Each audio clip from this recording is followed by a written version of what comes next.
السلام عليكم ورحمة الله تعالى وبركاته. الحمد لله نحمده ونصلي على رسول الكريم أما بعد. சங்கைக்கும் மிக்க மதிப்பிற்கு முறித்தான அல்லாஹ் நல்லடியார்களே, அருமையான பெருமக்களே, வாசத்தை குறித்தான தாய்மார்களே, அல்லாஹ்வுடைய இலப்பெரும் கிருபையால் இன்றுடன் 26 தராவி தொழுகைகளை நிறைவு செய்திருக்கின்றோம். 25 நோன்புகளை நோக்கியிருக்கின்றோம். அல்லாஹ் ஜல்ல ஷஅனஹு தஆலா நாம் தொழக்கூடிய தொழுகைகளையும் தொழுகைகளையும் அல்லாஹ் பரிபூர்ணமாக ஏற்றுக்கொள்வானாக. நாம் நோற்ற நோன்புகளை எந்த ஒரு பழுதும் இல்லாமல், குறையும் இல்லாமல், குறை இருந்தாலும் அதை நிவர்த்தி செய்து அல்லாஹ் அதை முழுமையான ஒரு ஏற்றுக்கொள்வானாக. எஞ்சிருக்கக்கூடிய தராவிகளையும் எஞ்சிருக்கக்கூடிய நோன்புகளை நோட்பதற்கும் தொழுவதற்கும் தான தர்மங்கள் நிறைவாக செய்வதற்கும் நல்ல அமல்கள் அல்லாஹ்வுக்கும் அல்லாஹ்வுடைய ரசூலுக்கும் பிடித்தமான அமல்கள் செய்வதற்குண்டான பாக்கியத்தை அல்லாஹ் நமக்கும் நம்முடைய குடும்பத்தாரும் ஈமான் கொண்ட எல்லா மக்களுக்கும் அல்லாஹ் தந்து அருள் புரிவானாக. ஆமீன் யா ரப்பல் ஆலமீன்.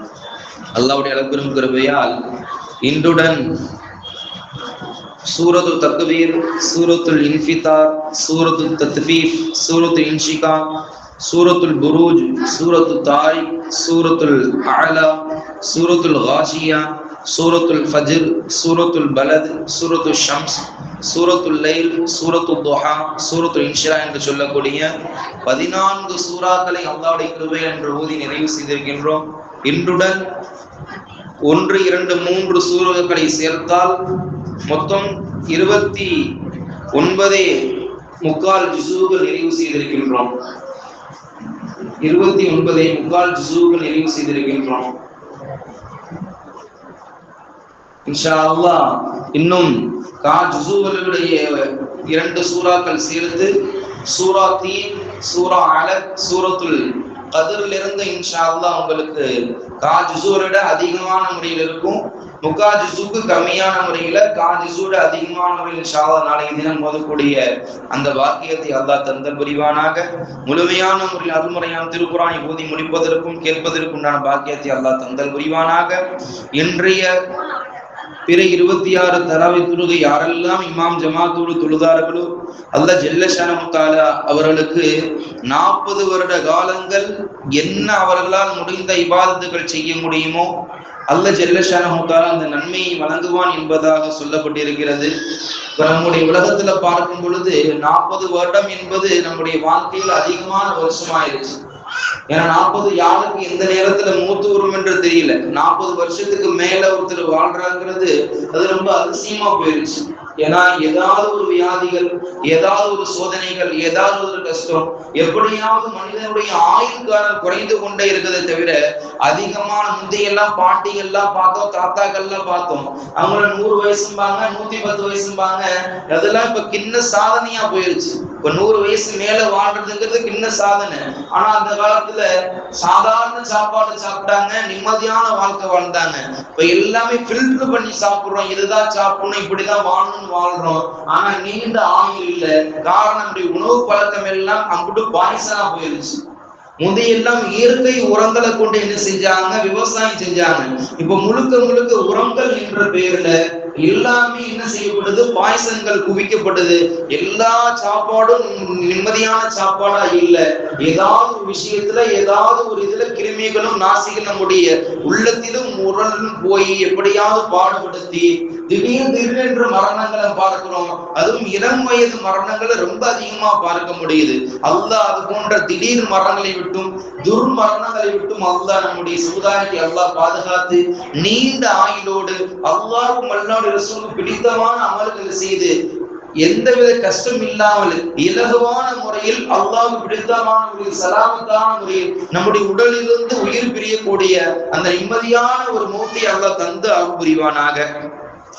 ஆமீன். சங்கை குறித்தானவர்களே, இன்று ஓதப்பட்ட அத்துணை சூறாக்களையும் அல்லாஹ் ஜல்ல ஷஅனஹு தஆலா நிறைய செய்தி நம்ம சொல்றான். அதிலும் குறிப்பாக நம்ம ஓதின முதல் 2 ரக்காத்தினுடைய ஒவ்வொரு சூறாக்கள், சூரத் தக்வீரும் சூரத்துல் இன்ஃபிதாரும், பெருமானார் ரசூலுல்லாஹி ஸல்லல்லாஹு அலைஹி வஸல்லம் சொன்னார்கள், இந்த 2 சூறாக்கள் எப்படிப்படுது என்று சொன்னால், ஒருத்தர் மறுமையை பற்றி அல்லாஹ்வுடைய அந்த அமலு திமலுக்கு ஏற்படக்கூடிய அந்த கியாமத் ஏற்படக்கூடிய அந்த நாளை பற்றி தெரிந்து கொள்ள வேண்டும் என்று ஒருத்தர் ஆசைப்பட்டா, அதை பத்தி தெரிஞ்சுக்கணும்னு ஒருத்தருக்கு ஆசை இருந்துச்சுன்னு சொன்னா, சூரத் தக்வீர் என்று சொல்லக்கூடிய இதல் ஷம்ஸு குவ்விரத் வைதல் நுஜூமு கதரத் இதல் பிஹார் ஃபுஜ்ரியத் என்று சொல்லக்கூடிய இந்த அத்தியாயத்தை நீங்கள் ஓதி பாருங்கள். அது மட்டுமல்ல, அடுத்து வரக்கூடிய இதல் ஸமாஉ ஃபதரத் வைதல் கவாகிபு தஸரத் இதல் பிஹார் ஃபுஜ்ரியத் என்று சொல்லக்கூடிய இந்த இரண்டு அத்தியாயங்களை நீங்கள் ஓதி பார்த்தால் அந்த மஹ்ஷருடைய அமளி தும்மலி, கியாமத்தினுடைய அந்த அமளி தும்மலி கியாமத்தினால் எப்படி ஏற்படும் என்ற அந்த செய்திகளை எல்லாம் அல்லாஹ் ஜல்ல ஷஅனஹு வ தஆலா அந்த இரண்டு சூறாக்கள் தெளிவா சொல்றான். அதை நீங்கள் ஓதிவிட்டால் நீங்க எந்த ஒரு பாவமே செய்ய மாட்டீங்க, பாவத்தினுடைய பக்கமே நீங்க போக மாட்டீங்க. ஏன்னா கியாமத்தினால் எப்போ வரும் என்று தெரியாது, கியாமத்தினால் எப்போ வரும் என்று தெரியாது. இந்த கியாமத்தினுடைய பயம் அச்சப்பாடு நம்மிடத்துல வர வேண்டும். ஒரு மனிதர் என்ன செய்யறாங்க, அல்மரியாம் திருக்குர்ஆன் திறந்து வச்சு சூரத் தக்வீரை ஓதுறாங்க, ஓதிக்கிட்டே இருக்கிறாங்க. ஆனா அழுகை கொட்டி கொண்டே இருக்குது. ஏன் அழுகுறீங்க? உங்க கண்ண முன்னாடி கியாமத்தினால் வர்றது தெரியலையா? கியாமத்தினால் அல்லாஹ் சொல்றான், அதை பத்தி தெரியலையா? ஒரு முறை சூரத்து இந்த தக்வீரை ஓதும் பொழுது ஹஜ்ரத் உமர் ரலியல்லாஹு கூட இருக்கிறாங்க. அந்த நேரத்துல வைத சுஹுஃபு நுஷிரத் என்று சொல்லக்கூடிய அந்த வசனம் விடும் பொழுது அழுகுறாங்க, தேம்பி அழுகுறாங்க. இப்ப பக்கத்துல இருக்கிறவங்க கேட்கும் பொழுது, அமீர் முஃமினீனே, அல்லாஹ்வுடைய பாக்கியம் பெற்றவர்களே, எங்களுக்கெல்லாம் தலைவராக திகழக்கூடியவரே, ஏன் இப்படி அழுகுறீங்க என்று சொல்லும் பொழுது அந்த ஆயத்துல அல்லாஹ் சொல்றான், வைத சுஹுஃபு நுஷிரத், யாருடைய பட்டோலை அல்லாஹ் எந்த கரத்தில் கொடுப்பான்னு தெரியாது, என் பட்டோலை அல்லாஹ் எந்த கரத்துல கொடுப்பான்னு தெரியாது. வலது கரத்தில் என்னுடைய பட்டோலை நான் பெறுவேனா அல்லது இடது கரத்தில் பெறுவேனா? என்னுடைய பட்டோலை நன்மை என்ற பட்டோலை நிகதியா இருக்குதா இல்ல பாவத்தினுடைய பட்டோலையா என்னுடைய பட்டோலை இருக்குதா என்று தெரியலையே என்று அல்லாஹ்வும் அல்லாஹ்வுடைய ரசூல் சொன்னதை கேட்டு அப்படியே நடக்கக்கூடிய ஹஜ்ரத் உமர் ரலியல்லாஹு பாவம் செய்யாத அந்த சஹாபி என்ன செய்கிறாங்க, தன்னுடைய நிலையை நினைத்து அழுகிறார்கள். சொன்னால் நாம் எல்லாம் பாவத்திலே மூழ்கி கொண்டிருக்கின்றோம். காலையில் எழுந்ததிலிருந்து நைட்டு படுக்கிற வரையும் ஏதாவது ஒரு விஷயத்துல பாவத்தை செய்து கொண்டிருக்கக்கூடிய நம்ம எல்லாம் எப்படி பார்த்து அழுகணும்? நாம் எல்லாம் நரகத்தையும் அல்லாஹ்வுடைய அந்த மறுமையும் நினைத்து அழுக வேண்டும். அல்லாஹ் பாதுகாக்க வேண்டும். பெருமானார் ஸல்லல்லாஹு அலைஹி வஸல்லம் சொன்னார்கள், இந்த மறுமை நினைத்து அதிகம் அழுகுங்க. ரசூலுல்லாஹ் சொன்னாங்க, நீங்க தஹஜ்ஜுடைய நேரத்துல துஆவை கேளுங்க, துஆவை கேட்கும் பொழுது அழுகுங்க, அதிகமா அழுகுங்க. உங்களுக்கு அழுக வரலையா, அழுவதை போன்ற பாவனையாவது செய்யுங்க ரசூலுல்லாஹ் சொன்னாங்க. உங்களுக்கு நீங்க துஆ கேட்கறீங்க, ஆனா துஆ கேட்கும் பொழுது உங்களுடைய கண்கள் இருந்து கண்ணீர் வரல, ஆனால் துஆ கேட்கும் பொழுது அழுவதை போன்று ஆக்டிங்காவது செய்யுங்க என்று ரசூலுல்லாஹி ஸல்லல்லாஹு அலைஹி வஸல்லம் சொன்னாங்க. நம்முடைய இபாதத்தை பொறுத்தவரையும் எந்த ஒரு இபாதத்திலையுமே ஆக்டிங் செய்யக்கூடாது. என்ன செய்யக்கூடாது? ஆக்டிங் பண்ணக்கூடாது.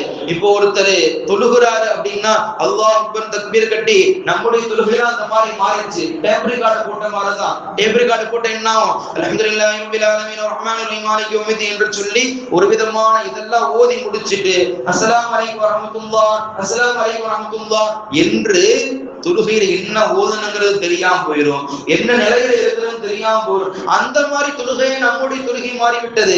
ஆனால் நம்முடைய நபிமார்கள் எல்லாம் எப்படி தொழுதாங்க, சஹாபாக்கள் எப்படி தொழுதாங்க, அல்லாஹ் அக்பர், தொழுகையினுடைய சிந்தனை மாறிவிட்டால் அந்த தோற்றமே வேணாம் என்று வாழ்ந்தார்கள். ஹஸ்ரத் அபூபக்கர் சித்திக் ரலியல்லாஹு தோட்டத்துல தொழுதுகிட்டு இருக்கும் பொழுது பறவைகள் என்ன செய்து சுத்தி விளையாண்டுகிட்டு இருக்குது. அதை பார்த்து அவருடைய சிந்தனை மாறி போவதன் காரணமாக எனக்கு இந்த தோட்டமே வேணாம், காரணம் அல்லாஹ்வுடைய சிந்தனை மறக்கடிக்கப்பட்ட இந்த இடம் எனக்கு தேவையே இல்லை என்று அல்லாஹ்வுடைய பாதையில் என்ன செய்யறாங்க, தானதர்மங்கள் செய்யறாங்க. இந்த அளவுக்கு ஹஸ்ரத் அலி ரலியல்லாஹு அவருடைய காலில் என்ன செய்து அம்பு பாஞ்சிருச்சு, போர்களத்துல அம்பு பாஞ்சிருச்சு. அந்த அம்பை எடுக்கிறதுக்கு எவ்வளவு கஷ்டப்படுறாங்க சஹாபாக்கள், வழி வழியா துடிக்கிறாங்க அலி ரலியல்லாஹு. உடனே சொன்னாங்க, நான் அல்லாஹ்வுக்காக வேண்டி 2 ரக்காத் நஃபில் கட்டி தொழுறேன்னு தொழுகிறாங்க. தொழுது முடிச்சிட்டு திரும்பி பார்க்கும் பொழுது தன்னுடைய காலில் இருக்கக்கூடிய அம்பு எது எடுக்கப்பட்டிருக்கு. அவ கேட்டா, அம்பு எடுத்துட்டீங்களா? ஆமா அலி ரலியல்லாஹு, உங்களுடைய காலில் இருந்து அம்பு எடுத்துட்டோம், எனக்கு வழியே தெரியலையே, உங்களுக்கு வழியே இல்லையான்னு கேட்கும் பொழுது, நான் அல்லாஹ்வோடு இருக்கும் பொழுது உலகத்தினுடைய எந்த வழியும் எனக்கு தெரியாது. அல்லாஹ் அக்பர். அப்ப ரப்போடு இருக்கக்கூடிய அந்த நிலை தொழுகைதான். இந்த ரப்போடு நம்ம என்ன செய்யணும், பேச வேண்டும். அல்லாஹ் குர்ஆன்ல சொல்லும் பொழுது சொல்றான், ஃபைன தத்ஹபூன், என்னுடைய அடியார்களே நீங்க எங்க போறீங்க, தொழுகையில நீங்க பேசுங்க என்ற ரப்ப சொல்றான். அப்படிப்பட்ட தொழுகை நம்ம இன்பத்தோடு என்ன செய்யணும், அல்லாஹ்வோட தொழுகையோடு தொழ வேண்டும் என்பதுதான் பெருமானார் ரசூலுல்லாஹி ஸல்லல்லாஹு அலைஹி வஸல்லம் சொல்றாங்க. நம்ம எந்த அமல் செஞ்சாலும் அது என்ன செய்யக்கூட ஆக்டிங்கே இருக்கக்கூடாது. இப்போ ஒருத்தர் தான தர்மம் செய்யறாரா, அவர் மொத்தம் பாக்குற மாதிரி என்ன செய்யக்கூடாது. ஆனா இப்ப நம்முடைய தான தர்மங்கள், நம்முடைய சக்காத்துகள் இப்படி ஆயிடுச்சு, அடுத்தவர்கள் பார்க்க வேண்டும் என்பதற்காக வேண்டி ஆயிடுச்சு. அவங்க என்ன மிச்ச வேண்டும், இவர் நல்ல கொடைவர்கள் இருப்பார், இவர் செய்கிறாரு, நல்ல பேரு புகழா இருக்கிறாரு என்று மக்களுக்கு மத்தியில் நல்ல பேர் எடுக்க வேண்டும் என்பதற்காக என்ன செய்யறாங்க, கூட்டம் போட்டு பிரம்மாண்டமான முறையில அது செய்யறோம் இது செய்யறோம் அப்படி என்று செய்யக்கூடிய இந்த அமல் அல்லாஹ்விடத்தில் கபூலியத்து பெறுமா என்று நமக்கு நாமே சிந்தனை செய்து பார்க்க வேண்டும். ஆனால் பெருமானார் ஸல்லல்லாஹு அலைஹி வஸல்லம் சொன்னார்கள், நீங்கள் செய்யக்கூடிய தான தர்மம் வலது கரத்தில் கொடுப்பது இடது கரத்திற்கு தெரியக்கூடாது என்று சொன்னார்கள் நாயகம் ஸல்லல்லாஹு அலைஹி வஸல்லம். ஆனால் நம்முடைய இப்பயும் சில பேர் செய்யறாங்க, என்ன செய்யறாங்க, நல்ல விதமா தான் கொடுக்கக்கூடிய அந்த தான தர்மங்கள் ஜக்காத்துகள் யாருக்கும் தெரியாத நிலைமையில, வர்றதும் தெரியாது, போறதும் தெரியாது, கொடுக்கறதும் தெரியாது, வாங்குறதும் தெரியாது, அந்த மாதிரி எல்லாம் செய்கிறார்கள். ஆனால் சின்ன சில பேர் என்ன செய்யறாங்க, தன்னுடைய ஆடம்பரத்தை காட்ட வேண்டும், தன்னுடைய பெருமையை காட்ட வேண்டும், மக்கள் எல்லாம் தன்னை வெச்ச வேண்டும் என்பதற்காக என்ன செய்யறாங்க, இது போன்ற பிரம்மாண்டமான முறையில மக்கள் எல்லாம் பேசும் என்பதற்காக செய்யக்கூடிய அமல்களை செய்யக்கூடியவர்கள் இருக்கிறாங்க. இந்த ஆக்டிங் அல்லாஹ் ஏற்றுக்கொள்ள மாட்டான், இந்த செய்தியை அல்லாஹ் ஏற்றுக்கொள்ள மாட்டான். ஆனால் ரசூலுல்லாஹி ஸல்லல்லாஹு அலைஹி வஸல்லம் சொன்னார்கள், நீங்கள் தொழுகும் பொழுது, நீங்கள் ஓதும் பொழுது, துஆ செய்யும் பொழுது நீங்க அழுகுங்க அழுது அல்லாஹ்ட்ட கேளுங்க. அழுக வரலையா அந்த இடத்துல பாவனை செய்யுங்க என்று சொன்னால் அந்த இடத்துல நமக்கு அல்லாஹ் ஆக்டிங் செய்கிறதுக்கு அல்லாஹ் அனுமதி கொடுக்கிறான். மீது எந்த நேரத்தில் எந்த இபாதத்தில் நமக்கு என்ன செய்யறது, ஆக்டிங் பண்றது, பாவனை செய்வது, அடுத்தவர்கள் பார்க்க வேண்டும் என்று செய்யக்கூடிய எந்த அமலும் நம்முடைய தலைக்கு மேல் உயராது என்பதாக நாயகம் ஸல்லல்லாஹு அலைஹி வஸல்லம் சொன்னார்கள். அப்படிப்பட்ட அந்த நிலை விட்டு அல்லாஹ் பாதுகாத்து நாம் இந்த ஓதக்கூடிய எல்லா வசனத்தையும் அல்லாஹ் ஒவ்வொரு சூறாலையும் ஒவ்வொரு விதமான செய்திகளை அல்லாஹ் சொல்றான். சூரத் தாரிக்ல ஒரு செய்தி, சூரத்துல் ஆலால ஒரு செய்தி. இப்ப உங்களுக்கு இயற்கையினுடைய செய்திகளை சொல்லும் பொழுது யதார்த்தமா ஒரு செய்தின்னு சொல்லுவாங்க. ஒரு பள்ளியாசல் கட்டப்படுது, எல்லா இடத்துலயும் வசூல் செய்யப்படுது, அதுல ரொம்ப வசூல் செஞ்சு கொடுத்தவர் ஒருத்தர் இருக்கிறார். அப்படி ஒரு நாள் ஜும்மாவுடைய தினம் பள்ளிவாசல் பிரம்மாண்டமா எல்லாரையும் ஊரை கூட்டி என்ன செய்யறாங்க, இன்னைக்கு பள்ளிவாசல் திறப்புறான் ஏற்பாடு செய்யப்பட்டு லைட்லா போட்டு ஜோடிச்சு எல்லாரும் வர்றாங்க பள்ளிவாசலுக்கு. பிரியாணி சட்டி ரெடி ஆகிட்டு இருக்குது, பொட்டணம் போட்டு ரெடியா இருக்குது. தொழுக வைக்கிறாங்க. தொழுக வச்சு முடிஞ்ச உடனே பிரியாணி கொடுக்கும் போதுதான் எப்போதும் சண்டை சச்சரவு வரும், சலசலப்பு இருக்கும். ஆனா தொழுக முடிச்ச உடனே சண்டை வந்துருச்சு. என்னங்க சண்டை, எதனால சண்டைன்னு கேட்கும் பொழுது ஒருத்தர் சண்டை பிடிக்கிறாரு, இந்த பள்ளியாசலுக்காக வேண்டி நான் எவ்வளவு பாடுபட்டு இருக்கேன், எத்தனை பேர்கிட்ட எவ்வளவு காசு வாங்கி கொடுத்திருக்கிறேன், என்னுடைய காசு கொடுத்திருக்கிறேன், எல்லாத்தையும் காசு வாங்கி கொடுத்திருக்கிறேன். ஆனா கடைசியில பார்த்தா அந்த இமாம் என்ன சொல்றாரு தொழுகையில, சூரத்துல் ஆலா, சப்பி இஸ்ம ரப்பிக்கல் ஆலா அல்லதி خلق فسوى والذي قدر فهدى والذي اخرج المرعى وجعله نحوا என்று சொல்லக்கூடிய அந்த அத்தியாயத்தினுடைய எல்லா ஆயத்தையும் ஓதிட்டு وصحف இப்ராஹிம் மூசா وصحف இப்ராஹிம் மூசா, இப்ராஹிமி மூசாவை சொல்லிட்டு இவ்வளவு தூரம் கஷ்டப்பட்டு செலவு பண்ண ராவுத்தர் இப்ராஹிம் விட்டுறியப்பா, ராவுத்தர் கண்ணி என்ன விட்டுறிய என்று சொல்லி மிகப்பெரிய சண்டையாயிருச்சு. ஜும்மாவுடைய நாள், ஜும்மாவுடைய பள்ளி, புது பள்ளி வாசல் என்ன ஆயிருச்சு, மிகப்பெரிய கலவர பூமியாக ஆயிருச்சு. அப்ப எந்த அளவு குர்ஆனுடைய தொடர்பு நம்மிடத்தில் இருக்குது, குர்ஆனுடைய வசனங்கள் விளக்கங்கள் தெரியாம இருக்கிறோம். அப்ப நம்ம எல்லாரும் பேச வேண்டும், மெச்ச வேண்டும் என்று செய்யக்கூடிய அந்த அமல் எந்த அளவுக்கு நம்முடைய அமலுக்கும் அல்லாஹ்வுடைய தொடர்பு இருக்குதுன்னு பார்க்கணும். அடுத்தவங்க என்ன செய்யணும், நம்ம பார்க்க வேணும், பேசணும்னு நினைக்கிறோம், அல்லாஹ் பாதுகாக்க வேண்டும். அந்த அடியார் என்ன செஞ்சாரு, மூசாவை சொன்னாரு, இப்ராஹிம் சொன்னாரு, ராவுத்தர்கள் என்ன விட்டுறாரு, அந்த அஜித் இந்த உலகத்தை கூட அடிச்சு தூக்குடா என்று சண்டையே நடந்துச்சு. இமாமுக்கு அடிதடியெல்லாம் பாவம். அவர் என்ன பாவம்னா அல்லாஹ்வுடைய குர்ஆன் வசனத்துல எப்போதும் போல சூரத்துல் ஆலாவை அப்பலாம் இன்னும் ஓதுனாரு. ஆனா அவர் பாவப்பட்ட ஜீவன் அடி வாங்கிட்டு ஓரமா உட்கார்ந்து ரத்த காயத்தோட. அல்லாஹ் பாதுகாக்க வேண்டும். இப்படி எல்லாம் இருக்கக்கூடிய ஒரு நிலை நம்முடைய சமுதாயத்தில் இருக்குது. அல்லாஹ் நம்முடைய அமல்கள் அல்லாஹ்வுக்கு பிடித்தமான அமலாக இருக்க வேண்டும். அல்லாஹ் திருக்குர்ஆன்ல நாம் ஓதப்பட்ட சூரத்து துஹாவுடைய கடைசி வசனத்தில் சொல்றான், வ அம்மா பி நிஅமத்தி ரப்பிக ஃபஹத்தி. அல்லாஹ் கொடுத்த நிஅமத்துகளை அல்லாஹ் இடத்துல சொல்லணும், மக்களுக்கு மத்தியில சொல்லணும். அல்லாஹ் எனக்கு நல்ல நிலைமையில வச்சிருக்கிறான், எனக்கு உடல் ஆரோக்கியத்தை அல்லாஹ் கொடுத்திருக்கிறான், எனக்கு நல்ல செல்வ செழிப்பு கொடுத்திருக்கான், என்னால் முடிந்த அளவுக்கு நான் தான தர்மங்களை செய்யக்கூடிய அந்த வாய்ப்பு அல்லாஹ் கொடுத்திருக்கிறான் என்று அல்லாஹ் கொடுத்த நியமத்துகளை பத்தி பேச வேண்டுமே தவிர நம்ம என்ன செய்யக்கூடாது, நன்றி கட்ட பையன் நான் எல்லாத்தையும் கொடுத்து என்ன மறந்து வாழ்ந்துகிட்டு இருக்கிறான், அவர் மறந்திருந்தாலுமே கூட என்ன செய்யக்கூடாது, அதை பத்தி பேசி அடுத்தவருடைய மனதையும் புண்படுத்தக்கூடாது, அவரை பற்றி தவறான எண்ணத்தை பிறரிடத்துல சொல்லக்கூடாது என்ற அந்த செய்தி அல்லாஹ் ஜல்ல ஷஅனஹு தஆலா நம் ஓதப்பட்ட வசனம் அல்லாஹ் சொல்கிறான். அதிலும் குறிப்பாக இன்ன மஅல் உஸ்ரி யுஸ்ரா, நமக்கு நிறைய சோதனைகள் இருக்கலாம், ஆனா அல்லாஹ் ஜல்ல ஷஅனஹு என்ன சொல்றான், இன்ன மஅல் உஸ்ரி யுஸ்ரா, உங்களுடைய சோதனைகள் கஷ்டங்கள்லாம் இருந்தாலும் அந்த கஷ்டத்திற்கு பிறகு ஒரு இன்பமான, ஒரு நிம்மதியான, ஒரு லாபகரமான ஒரு வாழ்க்கையை நாம் வச்சிருக்கிறோம். அவசரப்பட்டு என்ன செஞ்சிடாதீங்க, என்னுடைய ரஹ்மத்தை விட்டு நீங்க நிறைய சாகிறாதீங்க. அல்லாஹ்வுடைய ரஹ்மத்தை விட்டு ஒருபோது நிறைய சரஞ்சிராதீங்க. அல்லாஹ் கொடுப்பான் என்ற அந்த உறுதியான ஈமானோடு ரப்பிடத்துல கேளுங்க, நிச்சயம் கொடுப்பான் என்பதாக நாம் ஓதப்பட்ட வசனத்துடைய கடைசி வசனம் அல்லாஹ் சொல்லி காட்டுகின்றான். அல்லாஹ் ஜல்ல ஷஅனஹு தஆலா அல்லாஹ்வும் அல்லாஹ்வுடைய ரசூலும் எதை சொன்னார்களோ, எதன்படி ரசூலுல்லாஹி ஸல்லல்லாஹு அலைஹி சஹாபாக்கள் வாழ்ந்து காட்டினார்களோ, அப்படிப்பட்ட ஒரு அழகான, ஒழுக்கமான, பேணுதலான, தக்வாவான வாழ்க்கையை வாழக்கூடிய பாக்கியத்தை அல்லாஹ் நமக்கு உங்களுக்கும் ஈமான் கொண்ட எல்லா மக்களுக்கும் அல்லாஹ் தந்த அருள் புரிவானாக. எதை சொன்னோம், எதை கேட்டோமோ அதன்படி வாழக்கூடிய நல்ல தௌஃபீக் அல்லாஹ் தந்தல் புரிவானாக. வாஹிரு தஅவானா அல்ஹம்துலில்லாஹி ரப்பில் ஆலமீன். சுப்ஹானல்லாஹி பிஹம்திஹி சுப்ஹானக்கல்லாஹும்ம வ பிஹம்திக அஷ்ஹது அன் லா இலாஹ இல்லா அன்த வ நஸ்தக்ஃபிருக வ நதூபு இலைக. ஆமீன் ஆமீன். சுப்ஹான ரப்பிக ரப்பில் இஸ்ஸத்தி அம்மா யசிஃபூன். வஸ்ஸலாமுன் அலல் முர்ஸலீன். அல்ஹம்துலில்லாஹி ரப்பில் ஆலமீன். ஸல்லல்லாஹு அலா முஹம்மதின் ஸல்லல்லாஹு அலைஹி வஸல்லம். ஸல்லல்லாஹு அலா முஹம்மதின் ஸல்லல்லாஹு அலைஹி வஸல்லம்.